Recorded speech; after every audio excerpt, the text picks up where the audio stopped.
గొంతు బాలేదని ఐ హాస్పిటల్‌కొచ్చావేంటక్కా అని అడగకండి. నా గొంతు బాలేకపోయినా మా మమ్మీ, మా డ్యాడీకి ఐస్ బాలేదబ్బా! ఒక 6, 7 మంత్స్ నుంచి మా డ్యాడీకి వాటరొస్తున్నాయి కళ్ళల్లో. ఇగ మా మమ్మీకైతే మొత్తానికే కళ్ళు కనబడట్లేదని జెప్పింది. సర్లే ఒకసారి చెకప్ చేపించుకుందాం హెల్త్ కార్డ్స్ మీద చూస్తారనంటే, అంత రిచ్ కాదు కదా మరి మనం. డాక్టర్ అగర్వాల్స్‌లో హెల్త్ కార్డ్ మీద చూస్తానని చెప్పారు. సెకండ్ ఫ్లోర్‌లో ఉంది బిల్డింగ్ అనమాట. చాలా చెట్లు గినక అన్నీ ఉన్నాయి. లిఫ్ట్ దిగి కిందికొచ్చినా ఇక్కడ వీడు చింటూగాడున్నాడు. చింటూగాడు, చింకీ అమ్మాయి. జస్ట్ అలా వెళ్ళి ఒక్కసారి నిలబడ్డా అంతే వాని దగ్గరగా. నా వెనకనే వచ్చేసిండు. ఎంతైనా ప్యూరెస్ట్ లవ్ అబ్బా వీళ్ళదైతే.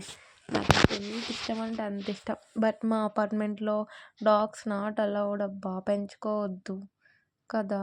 అందుకే ఇండివిడ్యువల్ ఇల్లు ఉండాలి మంచిగా. అపార్ట్మెంట్స్‌లో ఏం పెంచుకోనియ్యరు. అన్నిటికి రిస్ట్రిక్షన్సే.